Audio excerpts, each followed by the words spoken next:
Alright, today on Tux Tech TV, what we're going to do here is do a benchmark, a tweak, and a driver install on a newer graphics card. It's GTX 950 GPU. And I'm going to show you guys some little nuggets that you could install for or extra dependencies for your processor whenever you do decide to do a Linux build. All today on Tux Tech TV.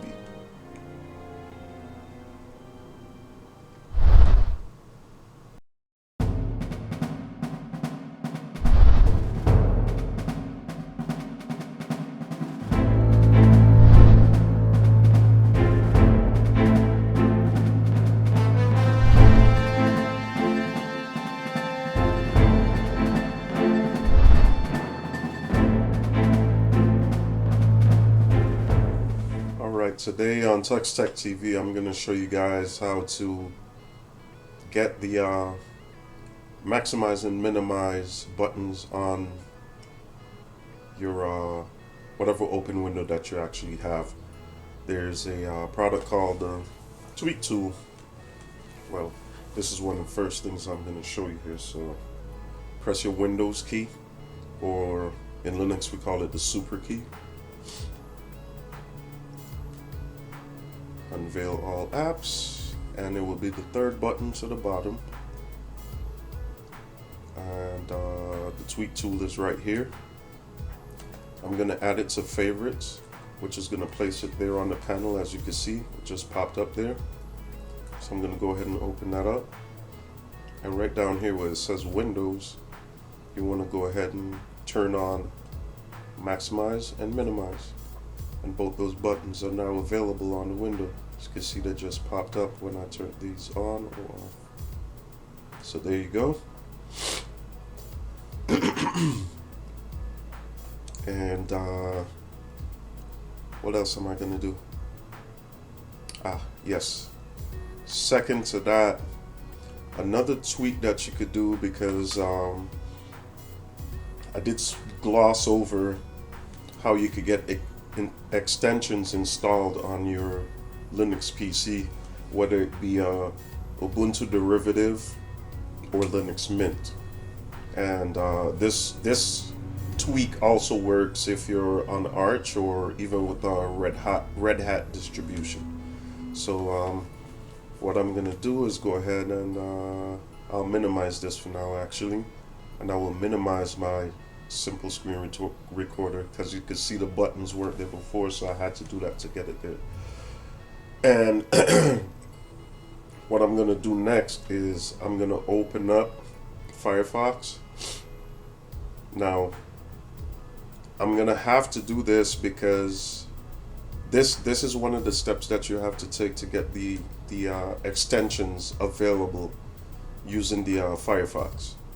And this is not explained to anybody, and I could not find a thorough enough explanation on how to activate that feature within Linux. So I'm going to show you guys here. So you go to your hamburger menu, pop that down. Then what you're going to do is go to add-ons, and in add-ons you're going to go to plugins first. Alright, and right here where it says GNOME Shell integration, it says ask to activate. No, you want that active always. Okay. And Shockwave Flash, you want that to, well, that's a plugin that I guess is not going to be used, because before you could make the adjustment to put it at active always anyway. But anyway, you go here to extensions, and you see that the only other active extension here is an Ubuntu base modification that you want to keep, so you want to leave that. And then I'm gonna go ahead and close that out, close tabs, and go back to your tweak tool, click on extensions, scroll to the bottom, and click where it says get more extensions down here. So I click that, and it's gonna direct me straight to the site where I get those extensions active. So what I'm gonna do before I start installing drivers and such is I'm just gonna show you guys some tools that you could actually have available so that when your graphics driver is active, you could keep a track of the thermals without having to pop a window open or going through your menu settings. It'll have something active on the panel. So what I would do is go ahead and let me see. Right here, I'm going to type in FREON, and this app right here, Freon, you turn this on, and then go ahead and click install, and it's gonna go ahead and install that extension here in your list. So then when you actually, well, it's turned on now, so you could go up here in your panel, you see it popped up right away, and it's actually showing the thermals for both hard drives, which is awesome. So both hard drives are running at 28 degrees Celsius. That is enormously cool, which is what you want, because the cooler your hard drives are, the better sustained they will be as far as looking at longevity.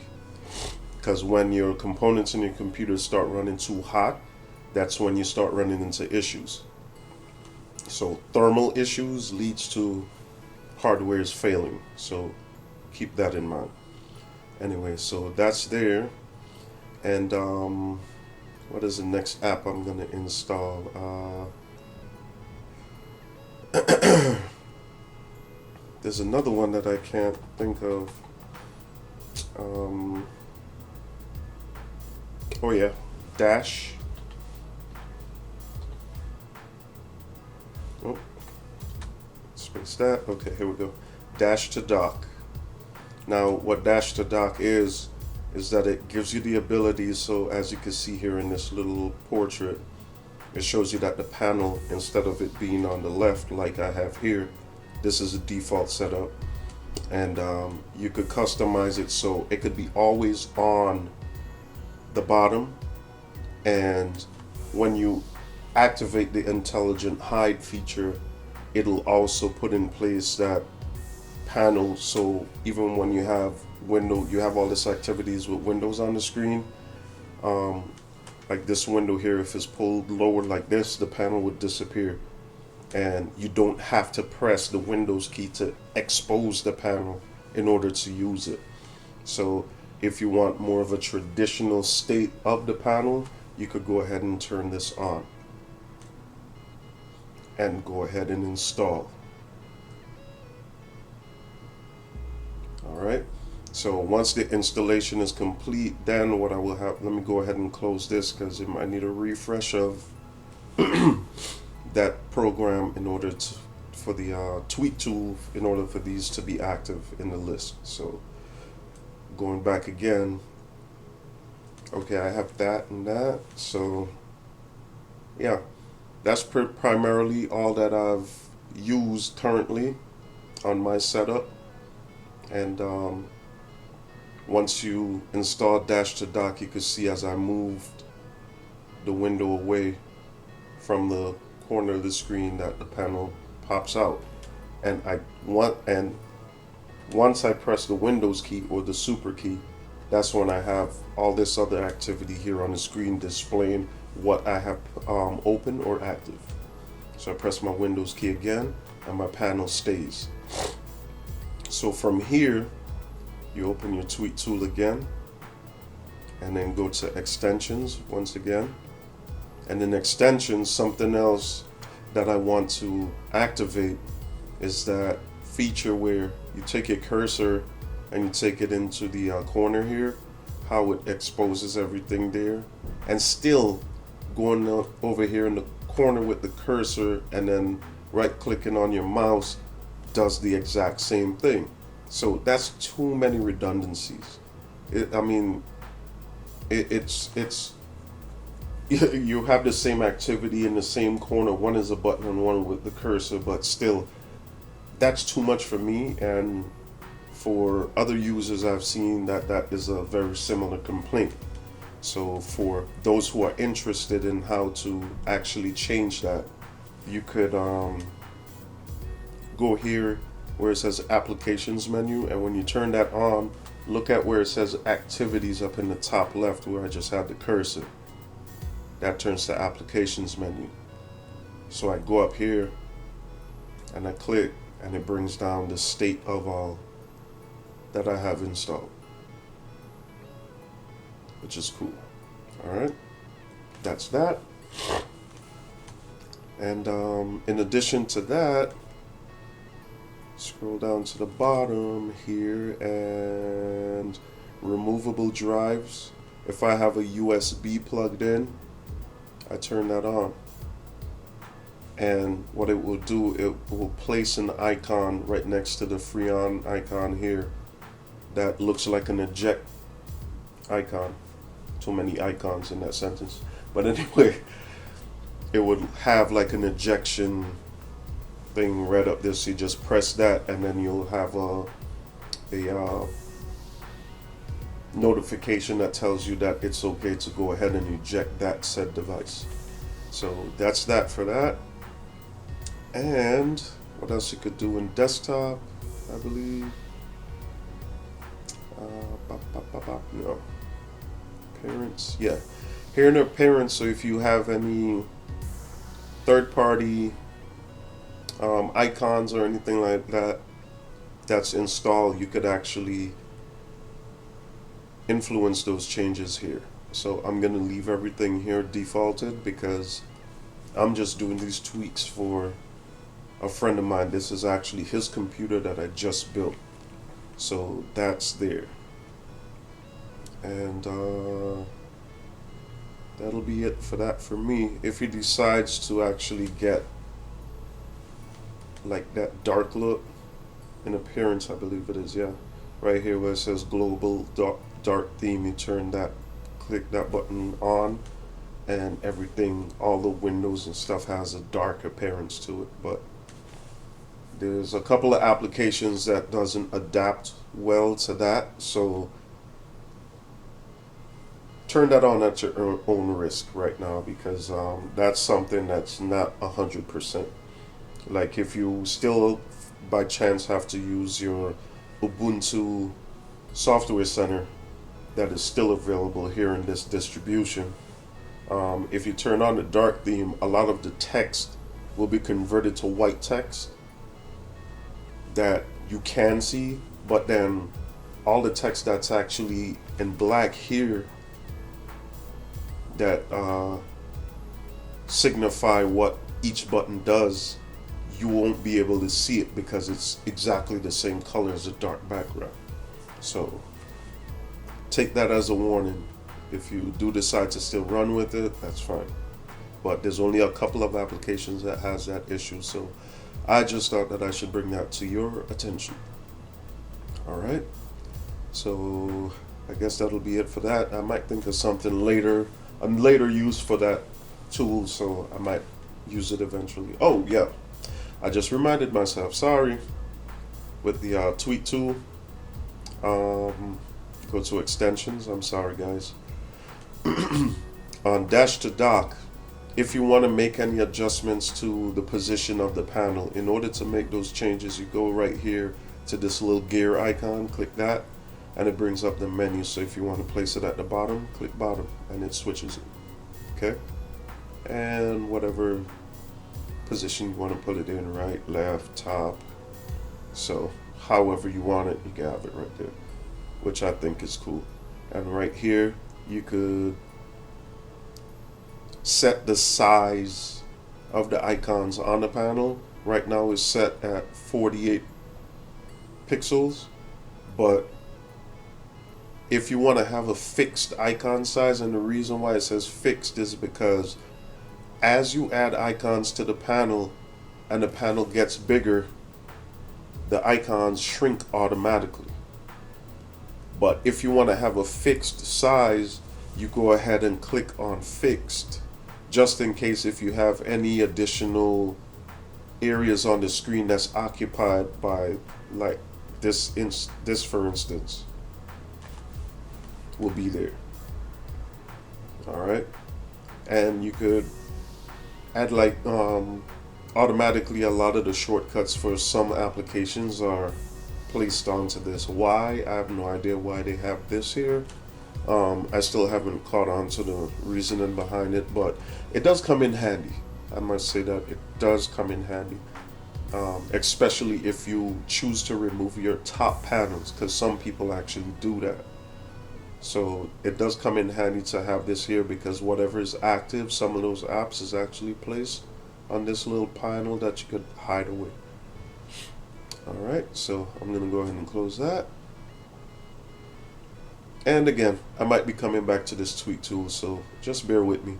I'm just running through some tweaks that you could actually do to your system, and you might want to follow on certain things. So right here, I'm going to go ahead and open, let me go ahead to my system tools actually.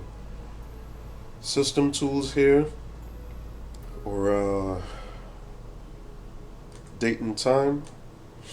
What you want to do as far as getting this from, like, the military time state that it's at, you go ahead and click right here where it says 24-hour and click AM PM, and it'll switch to the current time that you have active in your system, or whatever time zone that you're in. That's how you get that changed. And just so that you guys can see that the details, here is Ubuntu 15.10, and this is a i7 6700 model processor, and it's a desktop processor. Go ahead and click that. It is actually a quad core and it's hyper threading. That's why it's showing that it has 8 cores here, but 4 of those, of course, are virtual, so don't even mind that. As you can see, that is barely doing any work. Not even scratching 15%. It doesn't look like it's, well, just as I said that. But the state of the activity here with the processors is going to change once I install the graphics driver. So let's go ahead and do that next. So what I'm going to do is close this, and let's go ahead and open up the browser here, and I'm gonna go to my channel on YouTube. Oh my god, dyslexia, thank you. Tube. Alright. YouTube. Gotta love it. Gotta hate it. Alright. Tux Tech TV is my channel. And I'm gonna scroll down to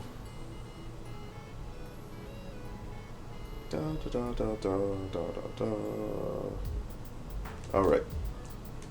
The Haven benchmark and an advanced install tutorial. That's the one I want to click, so I'm going to click that. I'm going to go ahead and... Alright, ladies and gents, thank you again for joining me on Tux Tech TV. This is Eric. Yeah, that's me. So I'm going to go ahead and pause that. And what I want to show you guys here is that in the description here, I give you the ability to just copy and paste these scripts here to generally install your graphics driver. So by pressing Control Alt and T is a shortcut to open your terminal. So I'm gonna snap that to the other side and then paste the content that I just copied. And again, you might not know the shortcut to pasting in the terminal. You can't just hit Control P. It's not going to work. Or Control V, I'm sorry. So you have to press Shift Control V as in Victor in order for it to paste that said content onto the terminal. So it's Shift plus Control at the same time and the letter V for Victor. So here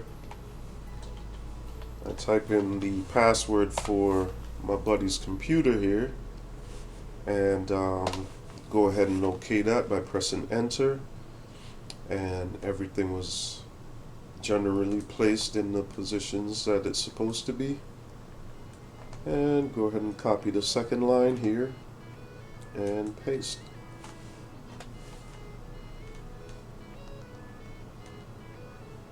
And while that is doing its thing, I don't necessarily have to do this, but I'm going to. You could just do a general sudo apt-get upgrade, but I do the reason between just a plain upgrade and a dist upgrade. The distribution of dist upgrade actually locates every plugin application driver that you have active in your system, and what it does is go ahead and find what needs to be updated and update it. It doesn't do a general update of just firmware and security. Like if you do a sudo apt-get upgrade, that's all you get is a general upgrade. But when you do dist dash upgrade, it specifies to go through the system and do upgrades for everything. Okay, so that's what that's about, for those who didn't know. At least that's what I've learned that specification is for. Okay, so after you copied and paste that line, you're going to click Y for yes, enter. And I generally don't have to do the aptitude search or the aptitude install, but I'm going to go ahead and do it because I'm curious to see what current NVIDIA drivers they have available. From my understanding, the Vulkan driver is available, but it's a beta. So if you want to install the Vulkan driver, you could do it, but it's a beta. Okay? So I'm going to wait for this to complete. And that was fast enough, I hope, for you guys, because I am not pausing right now. I'm just generally doing, this is the same pace that you'll have to deal with this situation that you're with your system. Depending on your internet speed, it might be longer. So right here where I'm highlighting aptitude search NVIDIA, just copy that, and everything right there will be in the description for you guys. So just follow the steps I have put in place for you guys here, and you should be good. So the results of the aptitude search shows that NVIDIA have actually reverted back to the 352 drivers that they have in whatever active repository for their driver. So these are the active repositories that they have for the proprietary driver for NVIDIA. And it went as high as the 361 graphics driver, but that was a beta driver. So they pull that from the Linux side and just have us up to 352 here. But you don't directly have to go with that. So what you could do here, type the next command here, copy, paste. But for the sake of having the most up-to-date driver, this driver here, the 361 driver, is actually a beta driver. And I've downloaded it before and it worked like a champ with this graphics card. So I'm gonna see if this is actually gonna work. So let me just hit enter, and it didn't. So I'm gonna paste it again, but with the 355, and see what happens. Hit enter, same thing there. So what we have to do is go with the specified driver that they have indicated on the list as far as the highest level that we could go, and that's the 352. So I'm going to go ahead and install that, and then hit yes.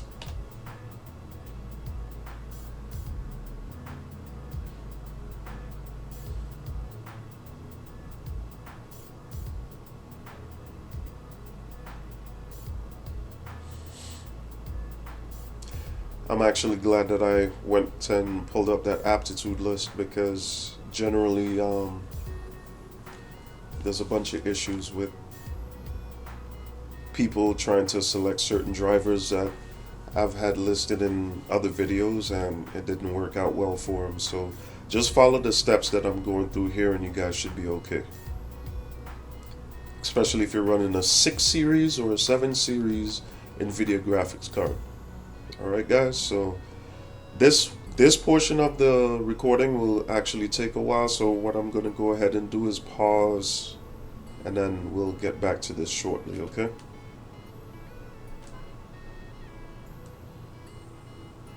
Alright, and we're back. So we're good to go here. Oh crap.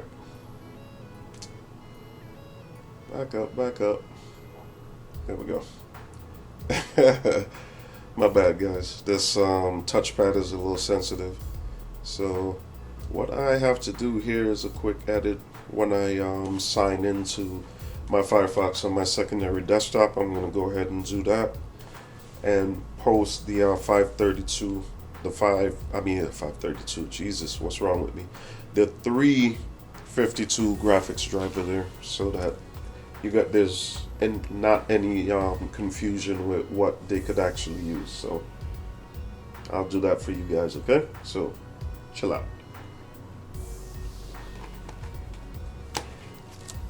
And after you went ahead and install that, I'm gonna go ahead and type in video. Okay, so after you did the installation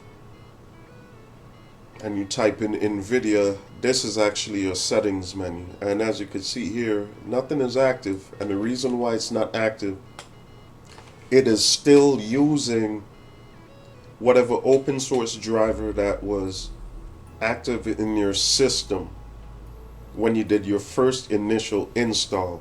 So what you guys have to do is restart the system. So that is exactly what I'm going to do, and then I'm going to proceed with the video after this, okay? So just go ahead and click here, and we will persist after.